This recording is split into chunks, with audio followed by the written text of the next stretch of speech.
नमस्कार, जय हिंद। आप लोग का स्वागत है। चलिए श्रावस्ती में हम आज की बड़ी खबर की बात करते हैं। तो एक और लड़का और एक लड़की की लाश कुएं में मिलती है। तो दूसरी खबर की बात करते हैं तो एक युवक दिन दहाड़े एक औरत को काट डालता है और कुल्हाड़ी से वार करके मार डालता है। तो तीसरी खबर उत्तर प्रदेश के श्रावस्ती से, जहां पर डीएम ने, यहाँ के डिस्ट्रिक्ट मजिस्ट्रेट ने 2 लेखपाल को निलंबित किया और फार्मर रजिस्ट्री को लेकर इसी के साथ कृषि विभाग के अधिकारियों कर्मचारियों को भी कुछ लोगों को निलंबित किया, तो कुछ को कारण बताओ नोटिस भी जारी किया गया। आप लोग को मैं बताता हूं, चलिए तीनों खबर विस्तार से।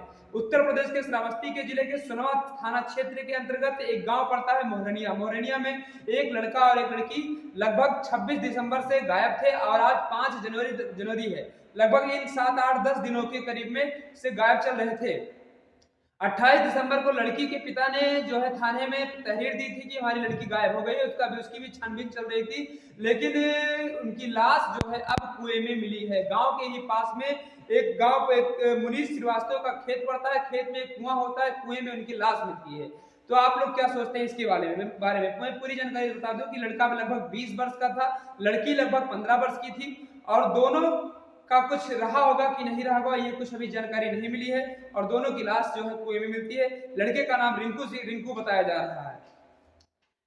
सोनवा थाना क्षेत्र के से लगभग मोहनिया गांव से ये लोग 26 दिसंबर की शाम से दिन से पूरे गायब थे और उसके बाद में इनका जो है खोजबीन शुरू हुई। खोजबीन नहीं होने पर 28 दिसंबर को इनके ऊपर इनका जो है तहरीर दिया गया थाने में और उसके बाद जब कल आज इनकी जो है लाश मिलती है कुएं में, तब वहां पर फोरेंसिक टीम पहुंचती है, उत्तर प्रदेश की श्रावस्ती जिले की पुलिस पहुंचती है, घनश्याम चौरसिया पहुंचते हैं। सभी लोग पहुंच करके सब कुछ छानबीन करते हैं, वहां से कुछ सबूत इकट्ठा करते हैं और फिर उसको पोस्टमार्टम के लिए भेज देते हैं और आगे की कार्रवाई के लिए लोगों को बताते हैं कि जो भी पता चलेगा उसके बारे में आगे की कार्रवाई की जाएगी।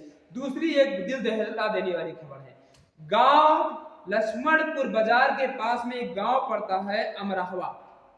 लक्ष्मणपुर बाजार श्रावस्ती के लक्ष्मणपुर बाजार भिलगा कोतवाली क्षेत्र के अंदर गांव पड़ता है अमराहवा। वहां पर एक युवक एक औरत को दिन दहाड़े जो है कुल्हाड़ी से मारता है और उसकी तब तक मारता है जब तक उसकी मौत नहीं हो जाती है।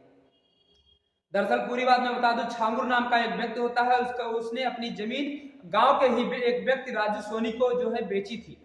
उसके बाद उसका जो है विवाद चल रहा है। उसको छांगुर बता रहा था कि मुझको पैसा नहीं मिल रहा है, बार बार उसके घर पे जाता था कि पैसा हमारा दे दीजिए या तो फिर हमारी जमीन वापस कर दीजिए।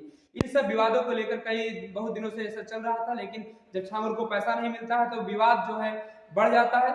लगभग 10 बजे के करीब में कल छांगुर जो है राजू सोनी के यहाँ घर जाता है, तो फिर विवाद होता है, विवाद में झगड़ा होता है। तो फिर राजू सोनी कहते हैं मैं आपके खिलाफ थाने में तहरीर दूंगा, क्योंकि राजू सोनी जो है बताते हैं बाद में कि मैंने उनको पैसा दे दिया था, वो बाद में फिर से पैसा मांग रहा है। लेकिन छांगुर जो है फिर ये बात सही थी कि नहीं थी ये समय बताएगा और आप लोग बताएंगे, इसकी कोई गारंटी मैं नहीं लेता हूँ। लेकिन हर छांगुर उसके बाद राजू सोनी के यहाँ जाता है, फिर विवाद होता रहता है, लोग उसको समझा बुझा कर घर भेज देते हैं। छांगुर सोनी वहां से कहीं चले जाते हैं, शायद गांव के लोग भी अपने अपने घर चले जाते हैं। लेकिन इसी बीच में छांगुर कहीं से कुल्हाड़ी ले आता है। कुल्हाड़ी लेकर आने के बाद जो राजू सोनी की जो औरत होती है उनसे उसका विवाद हो जाता है। जमीन को लेकर, पैसे को लेकर सबका विवाद चल हो जाता है। संगीता सोनी उसका नाम बताया था। छांगुर ने संगीता सोनी के ऊपर फिर हमला कर दिया कुल्हाड़ी से उसके घर में। संगीता किसी तरीके से बाहर भागी ताकि बाहर के लोग होंगे जो उसको बचा पाएंगे, लेकिन बाहर जो है कितने भी लोग होते हैं वो लोग खाली तमाशा देखते रहते हैं। इसी बीच में छांगुर पीछे से फिर दौड़ाता हुआ पहुंचता है और संगीता सोनी के ऊपर जो है कुल्हाड़ी से वार करता है और इतनी बार वार करता है कि जब तक संगीता जो है सोनी की मौत नहीं हो जाती है। इसके बाद छांगुर वहां से चला जाता है अपने फिर बाग में वहां पर वो स्वयं को भी खत्म कर लेता है, फांसी पे फंदे पर लटक करके झूल जाता है और वो स्वयं की लीला भी खत्म कर लेता है। ये सब जब पता चलता है लोगों को, तब 112 पर सूचना दी जाती है। फिर से यहाँ के आईपीएस जो है घनश्याम चौरसिया पहुंचते हैं, फोरेंसिक टीम सब लोग पहुंचते हैं। वहां पर जो है साक्ष्य इकट्ठा किया जाता है, रिपोर्ट भी लिखी जाती है सब लोग की क्या मामला चल रहा है, जमीनी विवाद को लेकर कितना बड़ा संघर्ष लोग कर रहे थे, ये सब लिखा जाता है। उसके बाद में भेज दिया जाता है पोस्टमार्टम के लिए। तो आप लोग सोचिए कि जमीनी विवाद को लेकर के कितना बड़ा मामला हो सकता है। इस विवाद को समय रहते हैं कोई अपना क्यों नहीं निपटान कर लेता है, मतलब मौत तक बात चली जाती है और मौत के बाद अगर समय ठीक ना रहा तो फिर ऐसे मामले बढ़ सकते हैं।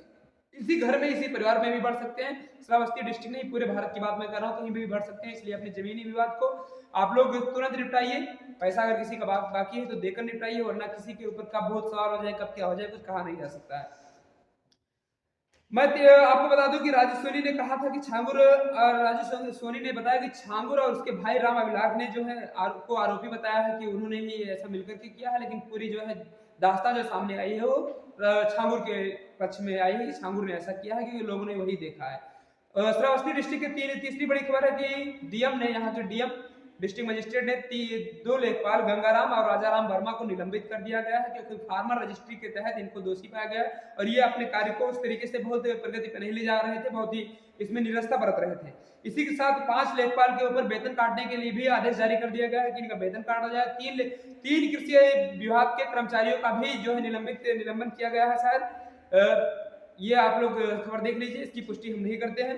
लेकिन हाँ, अपर जिला कृषि अधिकारी अश्विनी कुमार को भी नोटिस भेजा गया है, बलजीत बहादुर को भी कारण बताओ नोटिस भेजा गया है और यहाँ पर लगभग 3 जन सेवा केंद्र की लाइसेंस निरस्त कर दिया गया है। लगभग 100 से भी ज्यादा जन सेवा केंद्र के ऊपर नोटिस भेजा जा चुका है। तो आप लोग सचेत हो जाइए कि कारण बताओ नोटिस किसको भेजा गया है, वो लोग अपना कार्य क्यों आखिर नहीं कर रहे हैं, आखिर कर्मचारियों को ही निलंबित क्यों किया जा रहा है, क्या अधिकारी इसमें दोषी नहीं है। क्या श्रावस्ती की दिल दहला देने वाली 2 बड़ी खबर, जिसमें एक व्यक्ति एक औरत को मार देता है जमीनी विवाद को लेकर और 2 बच्चों की लाश जो है, लड़कों की 15 वर्ष, एक लड़की की लाश 15 वर्ष कुएं में मिलती है। तो क्या सोचते हैं इसके बारे में, श्रावस्ती के विकास के बारे में आप क्या सोचते हैं, बताइएगा जरूर। जय हिंद, जय भारत, धन्यवाद।